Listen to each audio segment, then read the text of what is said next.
Nagaa qaqqaaliiwwan maatii Abdii Fiiziksii Akaadaamii akkam jirtu fayyaa keessanii egaa har'a immoo fiiziksii kutaa 12ffaa sirna barnoota haaraa Itoophiyaa bara 2016 eegalee hojiirra oolaa jiru boqonnaa tokkoffaa kutaa sadaffaa fi isa xumuraa qabadee isiniif dhiyaadheera. Haga xumura viidiyochaatti na faana turaan affeerra kee jaalalaati. Akkasumas chaanaalicha subscribe yoo hin godhin subscribe like share gochuu hin dagatina. Waan baay'ee fayyadamtu waan ta'eef akkasumas aananii na jajjabeessitu barattoota hiriyoota keessanii fi barattoota Oromiyaa hunda bira akka ga'ulee keessan baatu jechuudha. Amma kallattumaan qabiyyee har'aa kan eegallu ta'a. Okay, let's get started. Technology generating new physics. Teknooloojiin fiiziksii haaraa uumuu keessatti gahee maalii akka qabu kan ilaaludha yookiin immoo fiiziksiin illee teknooloojii keessatti gahee maalii akka qabu ni ilaalla jechuudha. There is a fundamental connection between physics and technology. Teknooloojii fi fiiziksii gidduu hariiroo bu'uura ta'etu jira jechuudha. Without knowledge of physics, most of the technologies we know well today could not be available for the society. Egaa beekumsa fiiziksii malee teknooloojiiwwan har'a nuyi sirriitti arginu yookiin beeknu kunniin hawaasaaf hin jirani ture yookiin immoo hin danda'amani ture jechuudha. Science and technology are two things that are completely interwoven. Egaa saayinsii fi teknooloojii adda baasnee ilaaluu hin dandeenyu jechuudha. Wantoota lama guutumaan guututti walitti hidhamanidha jechuudha. Science seeks to understand the natural world using technology. Egaa saayinsiin teknooloojii haaraatti fayyadamuudhaan uumama hubachuuf yaala jechuudha. Uumama hubachuu barbaada. Engineering uses scientific discoveries to design products and the process to solve the societal problems. Engineeringin argannoowwan saayinsiitiif fayyadameet oomishaa fi adeemsaalee oomishaa diizaayin godha yookiin immoo saxaxaa jechuudha. Rakkoo hawaasaa furuudhaaf. These products and the process are what we call technology, which are important for the scientists as well as for the engineers. Egaa oomishaalee engineeringin diizaayin godhu akkasuma adeemsaaleen oomishaalee engineeringin diizaayin godhu kuni kan nuyi teknooloojii jennuunidha jechuudha. Adeemsaaleen garaagaraa har'a nuyi itti fayyadamne wantoota garaagaraa hojjennu yookiin jireenya keenya guyyaa guyyaa gaggeeffannu teknooloojii jedhamu jechuudha. Meeshaaleen sunniin illee bu'aa teknooloojiiti. Adeemsaaleen isaanii illee bu'aa teknooloojiiti jechuudha. Technology wouldn't exist without science. Teknooloojiinis osoo saayinsiin hin jiru ta'eeti hin argamu ture jechuudha. And science wouldn't be as effective without technology. Saayinsiinis osoo teknooloojiin hin jiru ta'eeti amma barbaadamu yookiin immoo hamma barbaachisu bu'a qabeessa hin ta'u ture jechuudha. The technology that was developed using science can help to do even more science. Egaa teknooloojiin saayinsiidhumaan argame yookiin immoo saayinsiidhumaan guddate kuni guddina saayinsii yookiin immoo saayinsii biraa fiduudhaaf yookiin immoo guddina saayinsiitiif gahee olaanaa yookiin immoo gargaarsa guddaa godhe jechuudha. Isaan lamaan iyyuu waliif kan barbaachisanidha jechuudha. Tokkoon isaanii tokkoon ala jiraachuu hin danda'ani. Many rocket technology allowing blasting off from the earth enable us to take scientific measurements in space. Akka fakkeenyaatti teknooloojiin rookeetii uumamuun yookiin irra ga'amuun namni lafarraa ol dhuka'ee yookiin immoo ol ba'ee hawaawwan keessatti safara garaagaraa akka gaggeessu yookiin immoo yaaliiwwan adda addaa akka gaggeessu dandeessisee jira jechuudha. The discovery of X-ray technology helped in further development of physics. Egaa argamuun teknooloojii xiyyataa yookiin X-ray kun immoo guddina dabalataa yookiin immoo guddina bal'aa fiiziksiitiif gahee isaa baateera jechuudha. It helped in the study of atomic structure. Fakkeenyaaf teknooloojiin X-ray argamuun kuni qorannoowwan caasaa atomawaa keessatti spectral analysis akkasuma qorannaa spectralaa keessa fakkeenyaaf raadiyeeshiniiwwan aduurraa gad lakkifaman kanneen jiran hedduudha jenneerra. Spectroota sana tokkoon tokkoon amaloota isaanii dheerina dambalii isaanii wantoota dabalataa argachuudhaaf X-rayin argamuun kanneen biraatiif illee faayidaa guddaa taasiseera jechuudha. The relation of science or physics, engineering and technology can be schematized as shown in this figure. Egaa akkuma fakkii kanarratti ilaaltan amma teknooloojii, injiinaringii, fiiziksiin bifa kanaan hundi isaanii kan wal keessa galanii jiranidha jechuudha. Asiin injiinaringiin amma asitti dhufe fiiziksiin asiin yookiin immoo saayinsii jechuu dandeenya. Injiinaringiinis akkasuma jechuudha. Amma saayinsiin yookiin fiiziksiin isaan lamaaniif jalqaba maal ta'a jechuudha bu'uura ta'a jechuudha. Saayinsii beekumsa saayinsii argannetti fayyadamuudhaan maal goona injiinaringiin maal godha jechuudha dizaayin godha jechuudha. Oomishaalee dizaayin godha adeemsa isaaniilee dizaayin godha amma oomishamanitti as keessatti xumurama jechuudha. Sanaan booda teknooloojiiwwan asitti injiinaringiidhaan oomishaman kunniinis immoo deebi'anii maaliif nu fayyadu saayinsii yookiin fiiziksii keessatti bal'inaan nu fayyadu jechuudha. Medical physics amma immoo fiiziksii fayyaa ilaallaa jechuudha. Fiiziksii fayyaa keessatti teknooloojiiwwan jiraniif fiiziksiin bu'aa maalii buuse kan jedhu kan ilaallu ta'a jechuudha. Medical physics is a branch of physics that deals with the application of principle of physics to medical diagnosing and treating abnormal tissues. Egaa medical physics kan jennu damee fiiziksiiti jechuudha. Maal wajjin wal qabata hojiirra oolmaa qajeelfamoota yookiin seerota fiiziksii yaala fayyaatiif akkasumas tishuuwwan miidhaman yookiin immoo tishuuwwan dhukkubsatan yaaluuf taasifaman kan ilaallatudha jechuudha. The discovery of X-rays by Wilhelm Conrad Roentgen in 1895 brought a revolution in fields of science and medicine, and it has opened a path to new interdisciplinary branch medical physics. Bara 1895tti nama Wilhelm Conrad Roentgen jedhamuun argamuun xiyyoota saayinsii fi dameewwan fayyaa keessatti warraaqsa fidee jechuudha. Akkasuma daandii maaliif bane jechuudha dameen medical physics jedhamu kan qindoomina yookiin immoo kan dameewwan saayinsii garagaraarraa ijaarame damee meedisinii fi fiiziksii irraa kan ijaarame damee medical physics jedhamu akka uumamuuf karaa baneera jechuudha. In fact, the first X-ray photograph was made by Roentgen himself late 1895. Akkasuma yeroo jalqabaateef suuraan X-ray irraa kan fudhatame namtichuma kanaan bara 1895 gara dhumaa irratti jechuudha. Medical imaging refers to several different technologies that are used to view the human body in order to diagnose, monitor or treat medical conditions. Egaa malli fayyaa keessatti suuraa ittiin fudhannu teknooloojiiwwan adda addaa kan dhukkuboota adda baasuuf hordoffii haala fayyaa namaatiif akkasuma rakkoowwan fayyaa yaaluudhaaf qaama namaarraa suuraa fudhachuuf malli itti fayyadamnu medical imaging jennaani jechuudha. There are several imaging techniques that can provide imaging of biological samples. Egaa malli suuraa itti fudhannu kuni maloota hedduutu jiru jechuudha. Some techniques used for imaging are electromagnetic. Fakkeenyaaf amma teeknikoota yookiin immoo maloota hedduu jiru jenneera. Isaan keessaa inni jalqaba electromagnetic kanneen jedhaman optical, X-ray, magnetic resonance imaging or MRI, thermography, and etc. Other techniques are acoustic. For example, acoustic, ultrasound. Acoustic jechuun damee fiiziksii waa'ee sagalee qo'atudha jechuudha. Ultrasound fayyaa keessatti kan itti fayyadamu. Chemical and electrical. Malli keemikaalaallee malli elektirikaalaallee akkaataa saamuda itti fudhachuu dandeenyu jechuudha fayyaa keessatti.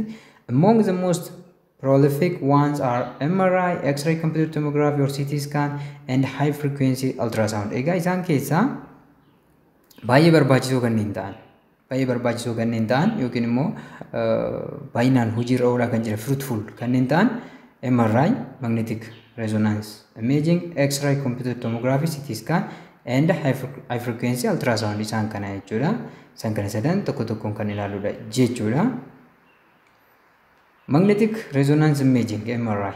Magnetic resonance is absorption or emission of electromagnetic radiation by electrons or atomic nuclei in response to the application of certain magnetic fields.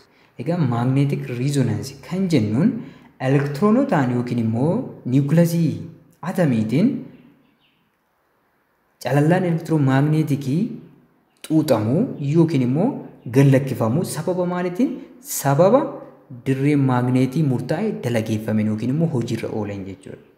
Yommuu dirreen magneetii haala murtaa'e keessatti yommuu dirreen magneetii tokko dalageeffamu yookiin uumamu elektiroononni qaama tokko yookiin electromagnetic wave electromagnetic radiation yookiin ofitti fudhatu ni xuuxu yookiin immoo ni gallakkisu jechuudha. Yeroo kana magnetic resonancein ni uumama jechuudha.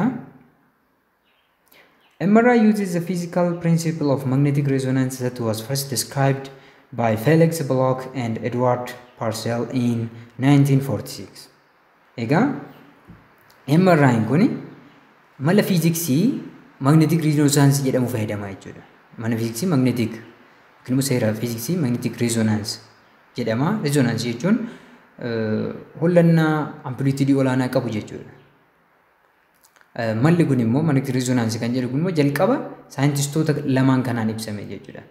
Felix Bloch and Edward Purcell in 1946 bara 1946 saayintistoota kanaan lamaaniin irra ga'ame jechuudha. Maaltu magnetic resonance principally magnetiin resonate akka ta'u kana kan irra ga'an isaan lamaanidha jechuudha. Paul Lauterbach and Peter Mansfield described how to acquire magnetic resonance images from the human body. Egaa namoonni saayintistoonni lamaan kun immoo Paul Lauterbach fi Peter Mansfield akkamitti MRI resonance irraa image fudhachuu akka dandeenyu irra ga'anii jechuudha.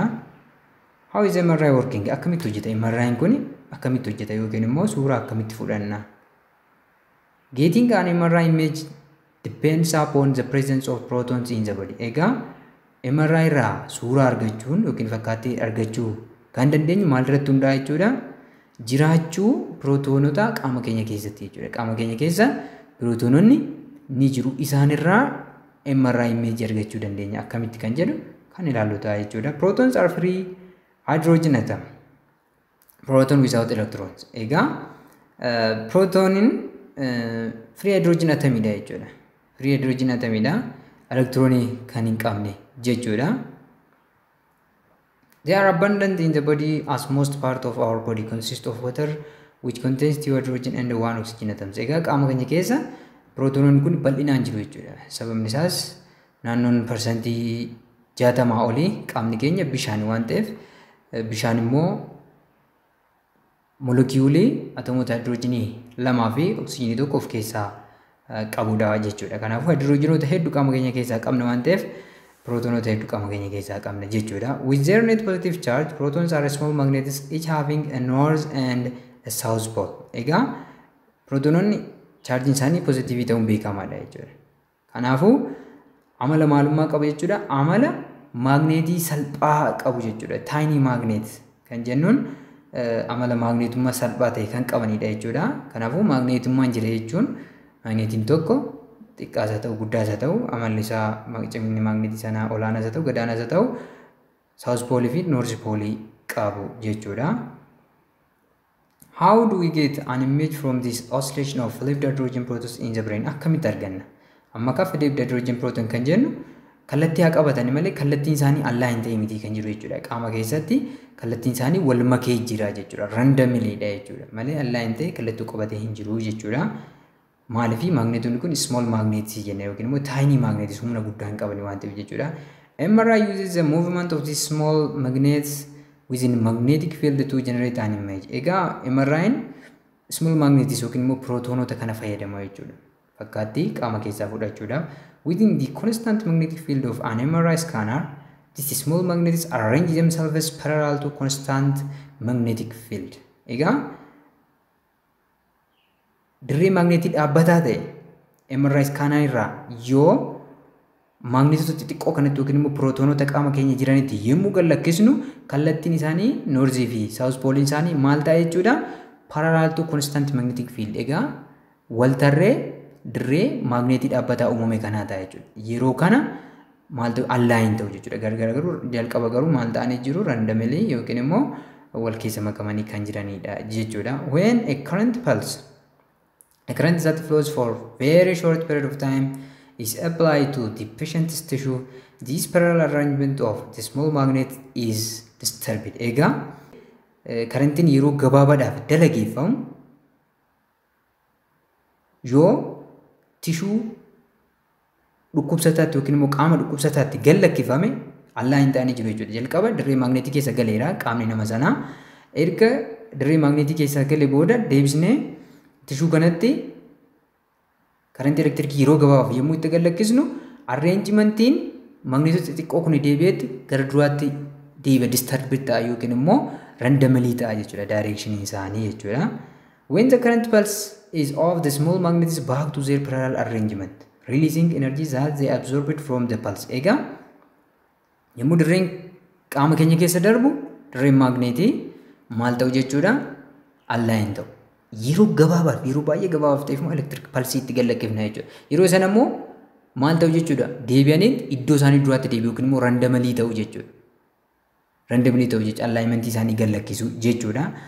Maaliif gallakkisu? Anniisaa xuuxu jechuudha. Anniisaa nuyi bifa elektirikiitiin itti gallakkisne isaan maal godhu jechuudha akka fotoonotaatti ni xuuxu jechuudha. When the current pulse is off, the small magnet is back to their parallel arrangement. Yemmuu dhikkifannaan karantii sun immoo irraa cufamu magnetonni waltarree dirree isaaniitti deebi'u jechuudha. Yemmuu dirreen irratti dalageeffamu kallattiin isaanii maal wajjin align ta'a jenneerra dirree magneetii MRI scaanariitiin wal fakkaataa ta'a jechuudha. Yeroo immoo karantii xiqqoo itti gallakkisnu maal taati? Flipped ta'a jechuudha yookiin immoo randomly ta'a jechuudha. Yemmuu immoo deebisnee karantii kana irraa cufnu deebi'aniiti maal ta'u jechuudha. Dirreen kun waan jiruuf dirree kanaan waltarree yookiin immoo paraalaalii ta'u jechuudha. Yeroo kana yemmuu paraalaalii ta'an kana anniisaa jalqaba absorb godhan maal godhu jechuudha ni gallakkisu jechuudha. Ni gallakkisu jechuudha. Anniisaa sana maal godhu jechuudha? Release godhu jechuudha. Different tissues in the body give off different amount of energy. Egaa qaama keenya keessatti tishuuwwan garagaraa anniisaa hamma garagaraa ta'e emit godhu yookiin immoo gadi lakkisu jechuudha. A special device detects the released energy as an electrical current. Egaa meeshaan addaa kun yookiin MRI scaanariin kun detectoriin isaa isa gallakkifame kan akka current electriciitti galmeessaa jechuudha. The electrical current is transformed into an image via a computer. Egaa electrical currentiin kun koompitara fayyadamneet gara maalitti jijjiirama jechuudha? Gara fakkaattiitti jijjiirama jechuudha. Because protons in the different kinds of tissues in the brain, such as gray matter, white matter, and the blood, all give off different amounts of energy. The result of the transformed energy is highly detailed image of the tissue inside the brain. Fakkeenyaaf kan MRI dhaan ilaalaa jirru sammuu namaati yoo ta'e, sammuun namaa kuni prootonoota garagaraa qaba jechuudha. Qaamni keenya tishuun keenya garagaraa prootonoota garagaraa qaba waan ta'eef ammasuma prootonoota garagaraa qaban kana yookiin baay'ina adda ta'e qaban kana enerjiin isaan gallakkisanis garagara ta'a. Fakkaattiin isaan uumanis maal ta'a jechuudha? Garagara ta'a. Kanaafuu informationiin asitti ogeessi fayyaa argatu odeeffannoo baay'ee gadi fageenya qabu kan argatu ta'a jechuudha. X-ray computerized tomography inni biraa CT scan kan jennudha jechuudha. X-ray ta'e kan computerized ta'e waa isaa kan ilaalu jechuudha. An X-ray imaging is based on the observation of X-rays as they pass through the different parts of patient's body. Egaa X-ray imaging kun yookiin immoo X-ray irraa adeemsuun fakkaattii itti argannu xuuxamuu xiyyoota xaatiin jechuudha. Xuuxamuu xiyyoota xaa yemmuu qaama dhukkubsataa keessa darban qo'achuudhaan yookiin immoo qorachuudhaan fakkaattii san argachuu dandeenya jechuudha. Differences in body tissue densities allow us to see inside the body by creating a shadowgram. Egaa rukkinni tishuuwwan qaama keenyaa gargar jechuudha. Fakkeenyaaf rukkinni dhiigaa fi rukkinni lafee fi rukkinni sombaa tiruu garaagarummaa qaba jechuudha. Rukkina garaagarummaa rukkina kanarratti hundoofneet qaama keessaa fakkaattii gaaddidduu fakkaatu fudhanna jechuudha. The body is composed of tissues containing many different elements. Egaa qaamni keenya elementoota yookiin immoo wantoota garagaraa irraa kan ijaaramedha jechuudha. Which vary by atomic number. Kana jechuun wantoonni adda addaa garaagarummaa qabu jechuun atoomiin nu keessa jiru garaagarummaa qaba jechuudha. Atoomiin nu keessa jiru garaagarummaa qaba jechuun atomic number yookiin lakkoofsi atoomaa qaama keenya keessa jiru yookiin kutaalee qaamaa adda addaa ta'a jechuudha.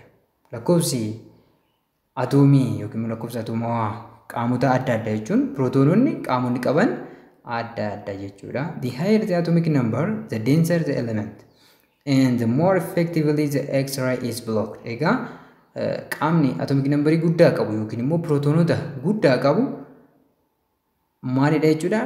Rukkataa kan ta'edha jechuudha. Hundaa'u rukkataa kan ta'edha yookiin immoo iddoon sun baay'ee yabbuu kan ta'edha jechuudha. So more effectively the X-ray is blocked.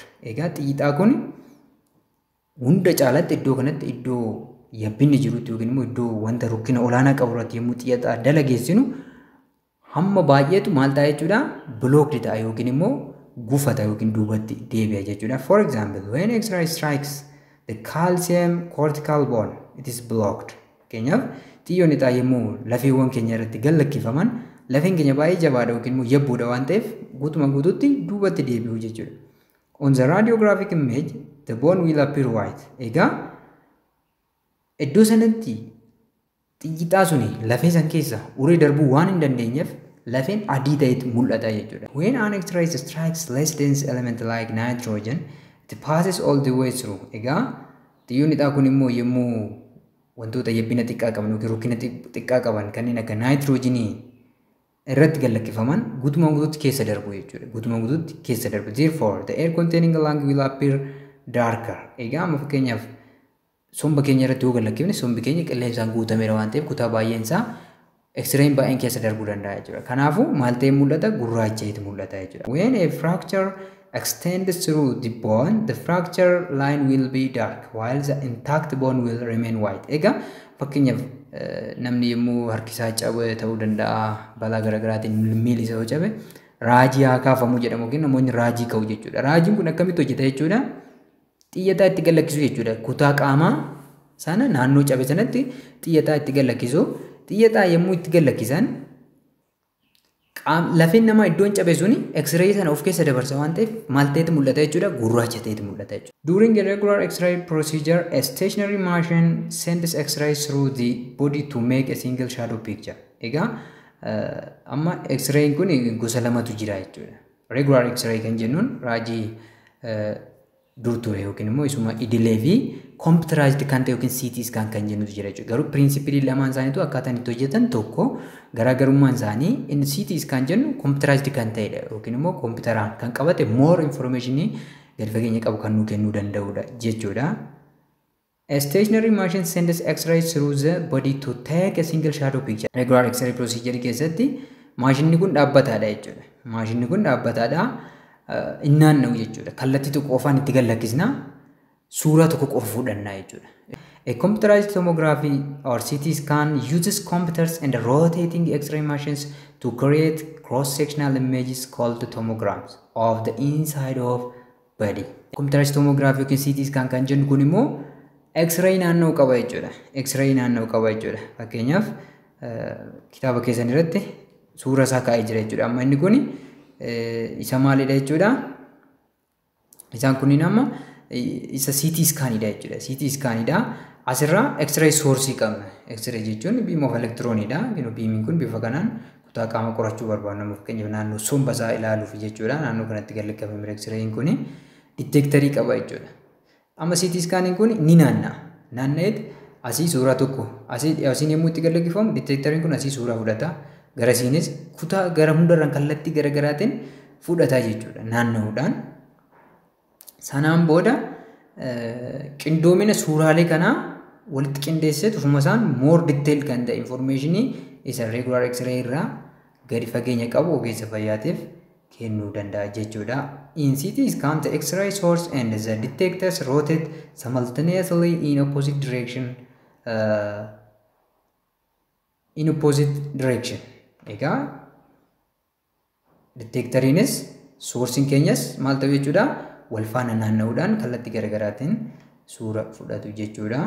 A motorized table moves the patient through a circular opening in the CT imaging system. Egaa motorized kan ta'e teessoon kun maal godha jechuudha? Dhukkubsataa kana ni sochoosa jechuudha. Kutaa banamaa kana keessa circular opening system kan jennuun ishee kanadha jechuudha. As the patient passes through the CT imaging system, a source of X-rays rotates around the inside of the circular opening, while the detectors on the other side of patient record the X-rays existing in the section of the patient's body being radiated. Egaa qaamaan calallaan itti gallakkifamaa jiru kana kallattii garaagaraatiin detectorii fi sourcein keenya naannanii information yookiin suuraa kan fudhatanidha jechuudha. Akkuma argitan motorized table kan jennu isa kanadha. As keessa gashineetii jechuudha. Then fakkeenyaaf sourcein kee soorsiin keenya gara naannoo ta'e detectoriin keenya osoo ta'e naanna'uudhaan sammaltineesee suuraa garaagaraa fudhachuudhaan detailed information computerri kan nuu kennudha jechuudha. The CT scan images provide more detailed information than normal X-ray. Okay, the other is clinical uses of sound.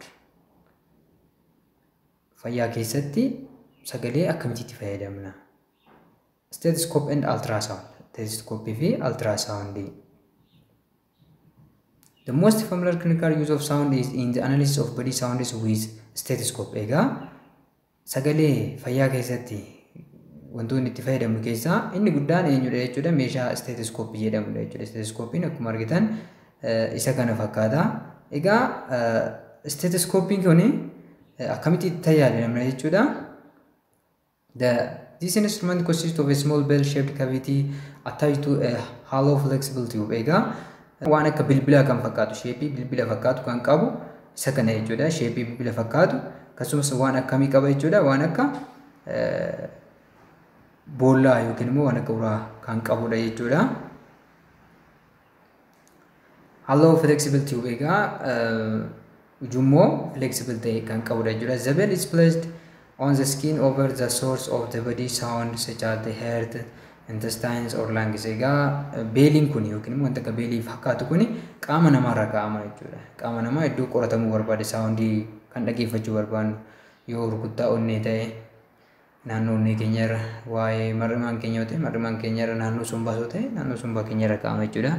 The sound is then conducted by the pipe to the ears of the examiner who evaluates the functioning of the organ. Egaa sagaleen qaamarraa fudhatamu suni ujummoo flexible ta'e sanaan gurri ogeessa fayyaa keenyaa akka dhaga'u taasifama jechuudha. Sanaan booda waan dhaggeeffate sanirraa xiinxala isaa hojjeta jechuudha ogeessi fayyaa. The stethoscope was developed in 1816 by a French physician Rémy Laennec. Egaa stethoscopein yeroo jalqabaatiif kan hojjetame bara 1816tti by a French physician, ogeessa fayyaa biyya Faransaayii jechuudha. Physician kan jedhu kana physicist akkasumatti fakkaata. Physician jechuun ogeessa fayyaa jechuudha. Physicist immoo nama fiiziksii qoratu jechuudha. Beekumsa waliigalaatiif akkasii ta'uuf jechuudha. So namni kun ogeessa fayyaa biyya Faransaayii yeroo jalqabaatiif stethoscope kan hojjetedha jechuudha. Yookiin immoo meeshaa qorannaa sagalee fayyadamu kan hojjetedha jechuudha. A stethoscope can be used to listen sounds made by the heart, lungs or intestines. Egaa stethoscopein sagaleewwan onnee keenya keessatti uumaman, somba keenya keessatti uumaman akkasuma mar'imaan keenya keessatti uumaman akkasumallee yommuu dhiigni arterii fi veenii keessa yaa'ullee yaa'insa isaa dhaggeeffachuuf ni tajaajila jechuudha. A stethoscope can detect sound waves with frequency ranging from tens to thousands of hertz. Egaa stethoscopein sagaleewwan frequency'n isaanii kudhanii hamma kumaataman lakkaa'amanitti detect gochuu yookiin immoo adda baasuu danda'a jechuudha.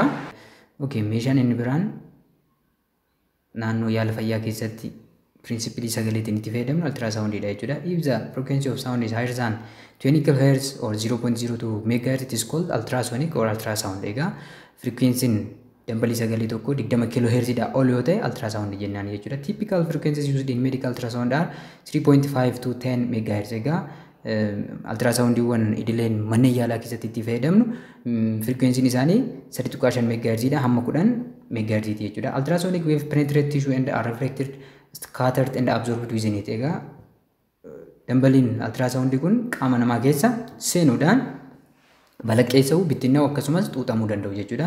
The scattered and reflected ultrasound contains information about the form and structure of the tissue. Egaa kutaan scattered bittinnaa'e kunii fi kan balaqqeessa kuni odeeffannoo waa'ee qaama ultrasoundiin itti gallakkifame nuu kenna jechuudha. An ultrasound machine sends an ultrasound wave into a body tissue and detects the reflected wave. Egaa maashinii ultrasoundii kuni ultrasound wave qaamatti ni gallakkisa, kan qaamni balaqqeessisu immoo detect godha jechuudha yookiin adda baasa. The detector generates a tiny electric current that is amplified to generate an ultrasound image on the monitor. Egaa detectoriin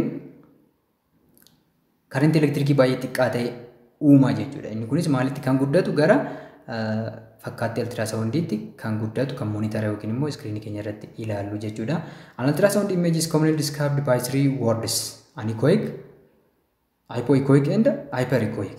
Egaa ultrasoundiin yookiin odeeffannoo ultrasoundii keenya nuu kennu jechoota sadiin. Anechoic jechuun iddoo gurraacha'ee mul'atu kana jechuudha. Iddoo gurraacha'ee mul'atu iddoo kana sagaleen akkuma jiruun xuuxame yookiin keessa darbee jechuudha. Sagaleen deebi'ee balaqqeessa yookiin ikoon hin jiru jechuudha. Hypoechoic jechuun immoo ikoo xiqqaa jira yookiin immoo balaqqeessuu sagalee xiqqaatu jira jechuudha. Qaamni kun lallaafadha.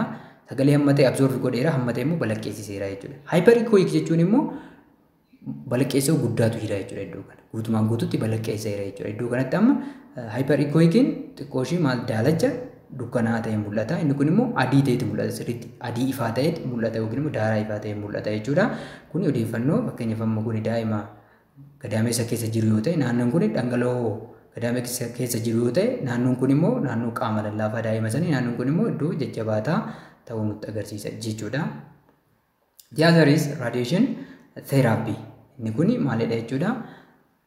Calallaa ifaa fayyadamuudhaan yaalii gaggeessinudha jechuudha. The photons of X-rays and the gamma rays and the particles emitted by radioactive nuclei all have energies far greater than the energies that bind electrons to atoms and molecules. Egaa fotonoonni xiyyoota xaarraa, xiyyoota gaamaarraa akkasuma paartikiloota garaagaraarraa sababa raadiyooaktiivii niwukileesiitiin imitaan yookiin immoo gadi lakkifaman enerjii guddaa qabu jechuudha. Enerjii guddaa kan enerjii yookiin anniisaa elektiroonota atoomoota irratti yookiin moolekiyuulota irratti hidhee jiru kan caalu jechuudha. Yoo enerjiin akkanaa kun uumame, enerjiin anniisaa elektiroonota atomii irratti yookiin moolekiyuulii irratti hidhee jiru caalu yoo gadi lakkifame, when such radiation penetrates into biological materials, it can rip off electrons from the biological molecules and produce substantial alterations in their structure. Egaa taateen kun yoo uumame sababa raadiyooaktiivitiin fotonoonni xiyyoota garaagaraarraa yoo qaama lubbuu qabeessa tokkotti gad lakkifaman elektiroononni maal ta'uu danda'u? Buqqa'uu danda'u jechuudha qaama sanarraa. Kanaafuu istiraakcharii yookiin jijjiiramni bocaa wanta san irratti dhufuu danda'a yookiin qaama san irratti dhufuu danda'a. In control doses radiation can be used therapeutically. Egaa haala of eeggannoo guddaan taasifameen radiation yookiin immoo calallaa yaaliidhaaf itti fayyadamuu dandeenya. Yaalii fayyadamu. In the treatment of certain types of cancer and animal containing radioactive materials such as radium and cobalt-60 is implanted near the cancerous growth. Egaa haala baay'ee of eeggannoon taasifame keessatti wantoonni raadiyoo aktiivii kanneen akka raadiyemii fi koobaaltii naannoo seeliiwwan kaansariitti maal ta'u jechuudha? Ni dhaabamu yookiin immoo ni gad lakkifamu jechuudha. By careful placement of the radioactive material and by controlling the dose, the cancer cell can be destroyed without greatly damaging the healthy tissue. Egaa of eeggannoo guddaadhaan radioactive materialii kana qaama sanatti gad lakkisuudhaan akkasuma hamma isaa to'achuudhaan seelii kaansariin barbaachifne qaama fayyaa osoo miidhin fayyisuun yookiin balleessuun ni danda'ama seelii kaansarii sana jechuudha. An externally applied beam of gamma rays or X-rays can also be used to destroy cancerous tumors. Akkasuma xiyyoota kana fayyadamnee dhiitoowwan kaansarii garaagaraa balleessuun ni danda'ama jechuudha. The advantage here is that the treatment is administered without surgery. Egaa bu'aan inni guddaan radiation therapy kana yaaliin kun baqaqsanii hodhuudhaan haala gaggeeffama qaamni namaa osoo hin muramiin kan ta'udha jechuudha. The effect of radiation on healthy tissue can be reduced by frequently altering the direction of the beam passing through the body. Egaa qaamni biraan akka hin miidhamne yookiin immoo miidhaa qaama fayyaa hir'isuudhaaf kallattii jijjiiruudhaan itti gad lakkisuu qabna jechuudha. Maree keenya kun amma kaleedha. Naannoon kun immoo kaansariidha jechuudha. Kaansarii kana ajjeesuuf kallattii kanarraan al tokkotti gad lakkisne, kallattii kanaan immoo ammas kallattii jijjiirre bifa sanaan qaamni kun akka hin miidhamneef of eeggannoo gochuu dandeenya jechuudha. The tumor is always in the path of the beam. Egaa tumoriin dhiitoon kun yeroo hunda xiyyi kun irra ooluu qaba jechuudha kallattiidhaan jedhu. But the dosage received by a given section of healthy tissue is reduced. Egaa doozeejiin yookiin immoo hammi xiyyaa qaama fayyaadhaan fudhatame yookiin qaama fayyaa tuqu kun xiqqaadha. Kanaafuu qaamicha carraa miidhuu isaallee baay'ee xiqqaadha jechuudha. Other is physics and defense technology. Waraana keessatti faayidaan fiiziksii qabu moo maali kan jedhu as keessatti kan ilaalu ta'a jechuudha. The modern defense forces has different branches like Air Force, Army, Navy and most recently Space Force. Egaa waraanni ammayyaa damee garaagaraa qaba jechuudha. Air Force humna qilleensaa qaba, Army humna waraana lafarraa qaba, Navy humna galaanarraa qaba. Isaan amma baay'ee ammayyaa ta'an immoo Space Force illee qabu jechuudha. Humnoota hawaallee ni qabu jechuudha. All these defense forces demand different knowledge and the advancement of physics like laser guidance and satellite technology.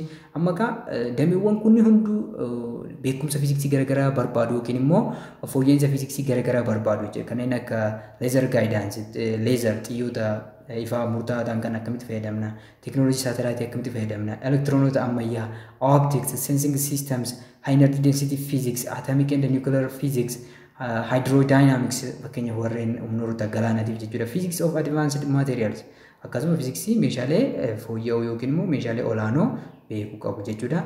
The Navy demands oceanographic physics fakkeenyaaf humni galaanarraa oceanographic physics beekuu qaba jechuudha. Propagation of sound through water daddarbiinsa sagalee bishaan keessaa. Deep ocean currents currentii garba yookiin galaana. Meteorology illee yookiin sirna qilleensaa illee beekuu qaba jechuudha. Air Force demands turbulent fluid flows navigation. Egaa Air Force humni qilleensarraa immoo akkamitti turbulent fluid flow godha yookiin immoo turbulentiidhaan fluidiin akkamitti akka flow godha. Navigation iddootti argama xiyyaarota garaagaraa.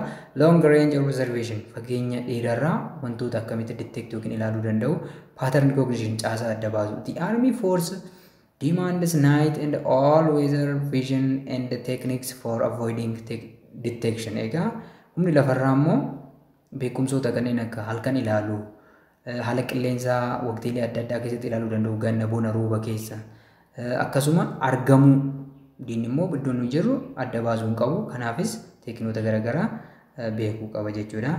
Advanced optical physics is important in space-based satellite surveillance systems. Egaa fiiziksiin optikaalaa olaanaan waa'ee hawaarratti kan xiyyeeffate satellite surveillance system keessatti baay'ee barbaachisaadha jechuudha. Advanced optical physics also important in manned and unmanned aircraft, in missiles and even in rifles. Egaa advanced optical physics yookiin immoo optical physics olaanaan kun xiyyaarota nama qaban akkasuma kan nama hin qabne misaayilotaa fi qawweewwan garaagaraa keessatti illee baay'ee barbaachisaadha. Beekumsa isaa qabaachuun nu barbaachisa jechuudha. The other is radar technology. The word radar is an acronym derived from the phrase radio detection and ranging. Egaa jechi radar jedhu gabaa jedha jechuudha. Radio detection and ranging jechuudha. Radio detect gochuun adda baasu akkasuma ranging fageenya isaa illee ilaalu jechuudha. It applies to electronic equipment designed for detecting and tracking the presence of objects like ships. Egaa faayidaan isaa guddaa maalidha jechuudha.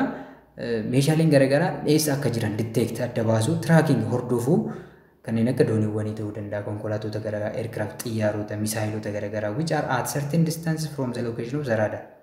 Kallattii murtaa'e irra kan jiran iddoo raadaaraa sanarraa jechuudha. It collects the information related to the object or target like its range and location by radiating electromagnetic signal and examining the echo received from the distant object. Egaa informationii walitti qaba jechuudha. Informationii waa'ee waan tokkoo walitti qaba. Akkasuma wanta kallattii sana gale, kallattii raadaarii sana keessa gale illee adda baasuuf maal gochuudhaan jechuudha. Electromagnetic signal yookiin immoo meseejii yookiin ergaa electromagnetikii ni gallakkisa. Ergaan electromagnetikii sun yommuu gallakkifamu qaamni taargetii keessa gale sun immoo maal godha jechuudha. Balaqqeessiseet iddoo wanta jiru fageenya irraa hubachuu dandeenya jechuudha. Signal and examining the echo received from the distant object.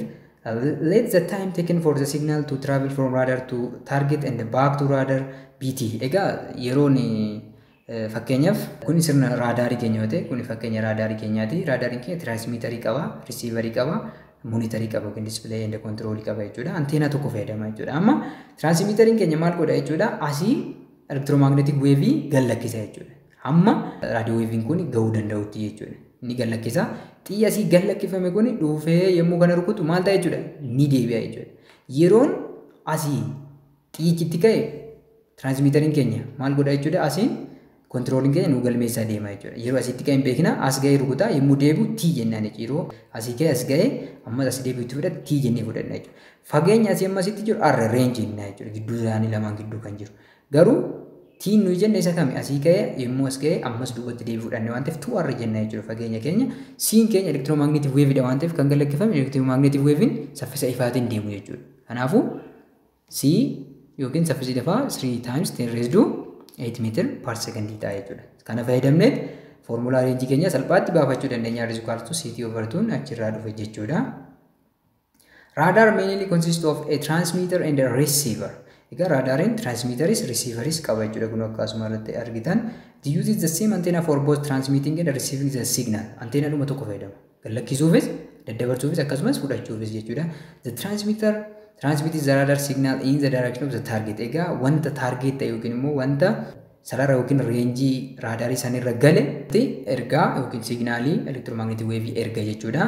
The target reflects this received signal. Ni balaqqeessisa jechuudha. The signal which is reflected back to the antenna is received by the receiver and displayed on the radar display. Egaa display kan ta'u immoo radar display keenya irratti jechuudha. Military application of radar. Egaa raadaariin military keessatti maal nu fayyada kan jedhu kan ilaalu ta'a jechuudha. Military is the major application of radar and is one of the most important parts of the air defense system. Raadaariin bal'inaan military keessatti hojiirra oola yookiin waraana keessatti hojiirra oola jechuudha. Keessattuu humna qilleensaa keessatti jechuudha. Its major function is to detect target and guiding the offensive and defensive weapons. Egaa gaheensa guddaan raadaariin humna qilleensaa yookiin humna waraanaa keessatti maalidha jechuudha. Iddoo adda baasuudha. Wantoota nutti dhiyaatan reenjii nuyi raadaarii uummanni keessa wantoota galan akkasumallee meeshaalee ittisaa fi haleeluudhaaf oolan qajeelchuuf yookiin immoo itti fayyadamuuf nu gargaaru jechuudha. Raadaan can also be utilized in civilian application, particularly controlling air traffic, observation of weather, navigation of ship, environment, sensing from remote areas, observing planetary disk. Amma ka raadaarii wantoota siviilii ta'aniif kanneen akka humna qilleensa tiraafikaa xiyyaarota jechuudha. Observation of weather, haala qilleensa naannoo daawwachuu, navigation of ships, iddoo tergama dooniiwwanii, environment kunuunsa naannoo, sensing from remote areas, naannoo baay'ee fagoo yookiin immoo haala deemuuf haala mijataan ta'an irraa odeeffannoo fudhachuuf, observation of planetary, plaanetoota yookiin hawaa ittiin qorachuuf illee itti fayyadamuu dandeenya jechuudha. The other is about missiles. Waa'ee misaayilotaati jechuudha inni immoo kan laallu. A missile is a rocket propelled or jet propelled weapon designed to deliver an explosive weapon with great accuracy at high speed. Egaa misaayil kan jennuun kun yookiin rokkeettiidhaan dhiibama yookiin jeettiidhaan kan dhiibamudha jechuudha. Maaliif kan uumame jechuudha? Meeshaa dhoowuu danda'u, meeshaa waraanaa dhoohinsa guddaa uumuu danda'u, saffisa olaanaa fi taargeetii barbaadame haala sirrii ta'e rukuchuu kan danda'u kan ta'edha jechuudha. Misaayilli jets get oxygen to burn fuel from the air while rockets carry their own oxygen. Egaa jeettonni oksijiinii qilleensuma keessaa fudhachaa deemu jechuudha. Maaliif lafatti gad dhiyaatanii deemu waan ta'eef jechuudha. Rokkeettonni garuu kan ofii isaanii qabu jechuudha oksijiinii. Missiles are different types. Gosoota garaagaraa jira misaayiloonni. The well-known ones are cruise missile and ballistic missiles. Egaa misaayiloonni baay'ee beekamoo ta'an cruise missile fi ballistic missile jechuudha. Cruise missile are jet propelled throughout their flights. Egaa cruise missile kan jennu jettotaan baatamanii deemu jechuudha. Jettotaan baatamanii deemanii iddoo barbaachisaa ta'etti kan dhukaafamanidha jechuudha. Cruise missiles kun ballistic missiles are rocket powered only in the initial phase of flight. Egaa ballistic missiles kan jennu jalqaba flight isaanii yookiin immoo jalqaba yommuu dhukaan qofa yommuu launch ta'an qofa maal ta'u jechuudha rokkeettii fayyadamu jechuudha. After which they move under the influence of gravity and air resistance following an arc trajectory to the target. Egaa sana booda erga lakkifamee booda maal jechuudha seera sochii projectile hordofanii deemu jechuudha. Dhiibbaa gravity yookiin humna harkisa lafaa akkasuma air resistance dhiibbaa qilleensaallee keessa yookiin isaan damdamatanii seerota isaan hordofaniit arc trajectory yookiin immoo golboo trajectory hordofanii deemu iddoo barbaadame sana rukutuudhaaf jechuudha. It is governed by Newtonian mechanics. Egaa seera sochii Newtoniin kan argamu yookiin immoo barbaannudha jechuudha. Foormulaa keenya reenjii rukuchuu barbaannu sana jalqaba reenjii isaa barbaanna qofa kamiin dhukaasna speediin isaa hammami kan jedhu hunda isaa jalqaba calculation isaa hojjechuu qabna jechuudha. The motion of cruise missile can be controlled by altering the thrust. Egaa sochiin cruise missile immoo maaliin to'atama jechuudha. Thrustii keenya maal gochuun jijjiiruudhaan jechuudha. Acceleration of a mass of gas. Egaa gaasii fayyadamnu sana yookiin immoo dhiibbaa gaasii sana jijjiiruudhaan jechuudha. From its engine motora isaarraa jechuudha. To conserve momentum maal gochuuf conserve yookiin akka walgitu gochuuf jechuudha. A missile is a combination of many electronic, digital and mechanical subsystems that perform many operations to guide the missile from its launcher to its target. Egaa misaayiliin qindoomina meeshaalee garaagaraati jechuudha. Meeshaalee elektirooniksii fi diijitaal akkasuma sochiitii wal qabatan makaanikal warreen ta'an hedduu kan of keessaa qabuu fi hundi isaanii gahee mataa isaanii kan baatanidha jechuudha.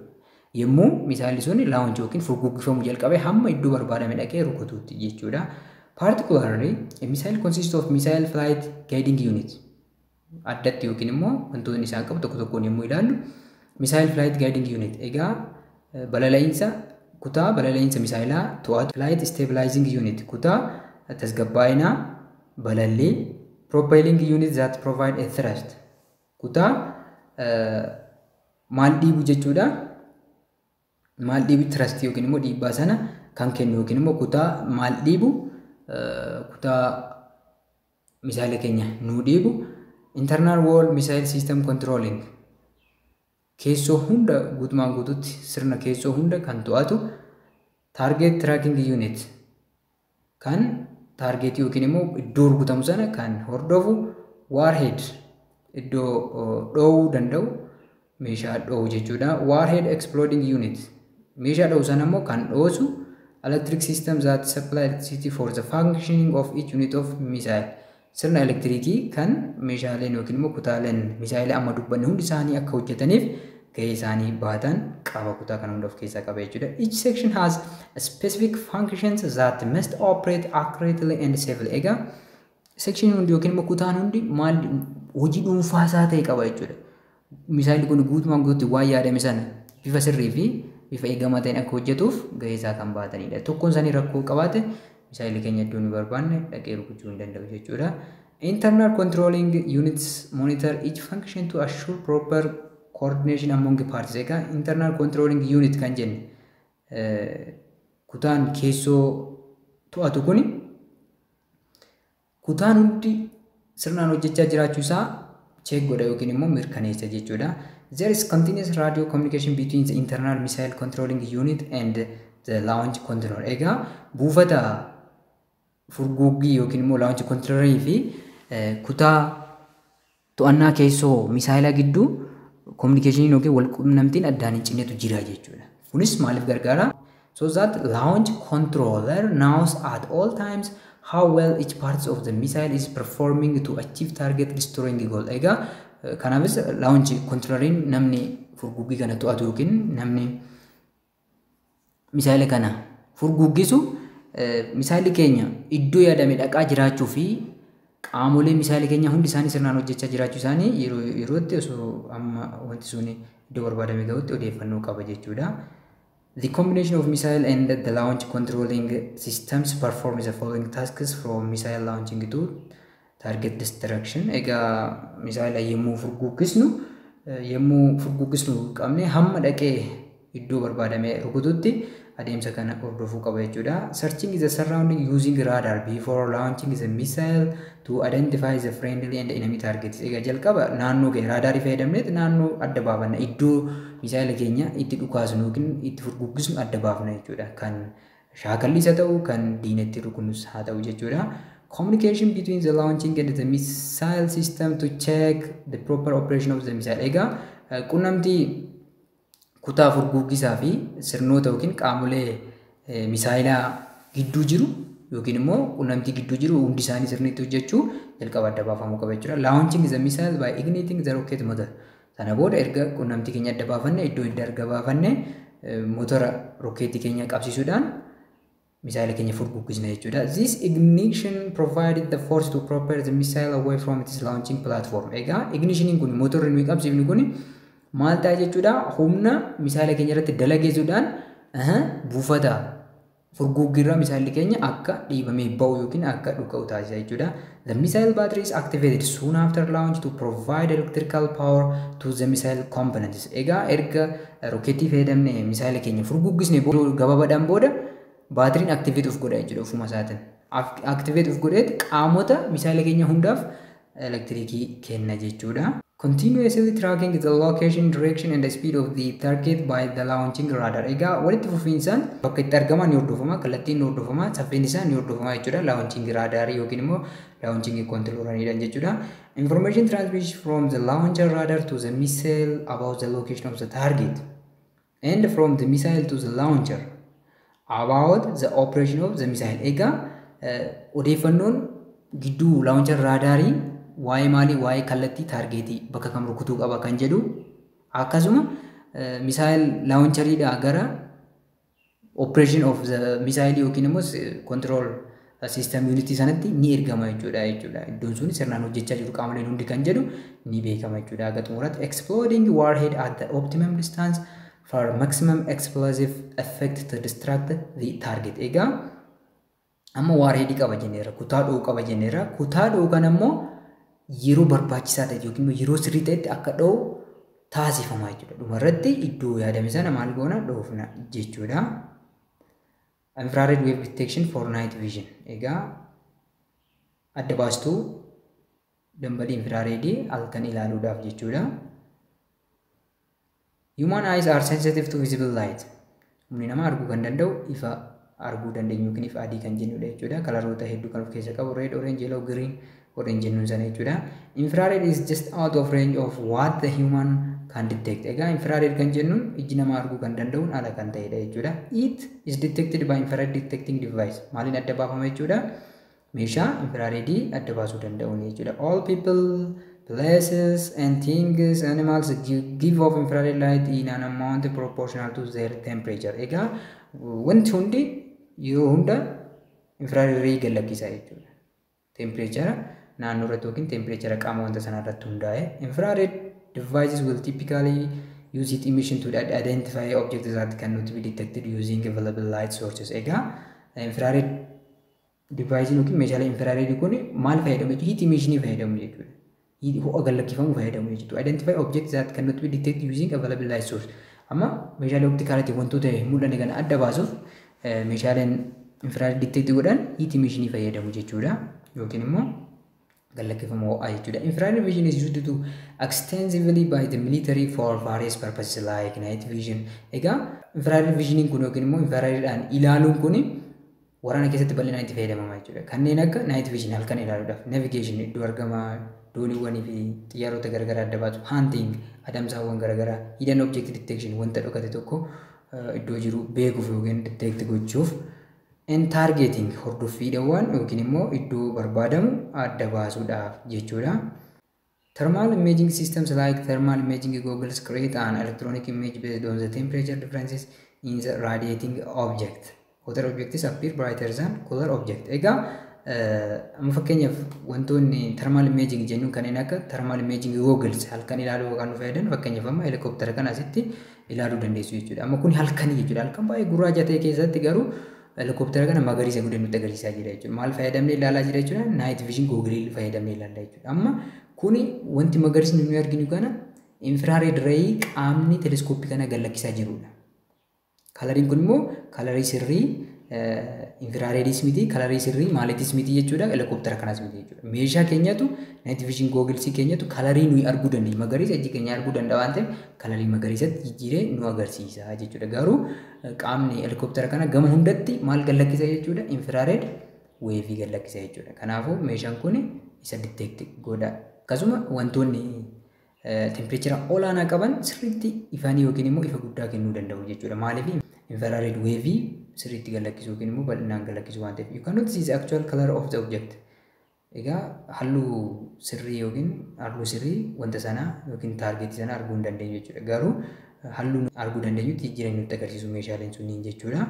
The other is physics in communication. Inni biraa immoo walqunnamtii keessatti fiiziksiin faayidaa maalii qaba kan jedhu kan ilaallu ta'a jechuudha. This day, our lives would be very difficult without the use of communication technologies like telephone, cell phone, mobile, and computers. Egaa jireenyi keenya irraa kun meeshaalee teekinooloojiiwwan walqunnamtii kanneen akka bilbiloota manaa, bilbiloota garagaraa, moobaayilootaa fi kompiitaroota malee baay'ee rakkisaa turan jechuudha yookiin immoo nuffisiisoo turan jechuudha. Communication is transferring of information or message from one point to another. Walqunnamtii jechuun yookiin communication jechuun odeeffannoo iddoo tokkoo iddoo biraatti daddarbuu jechuudha.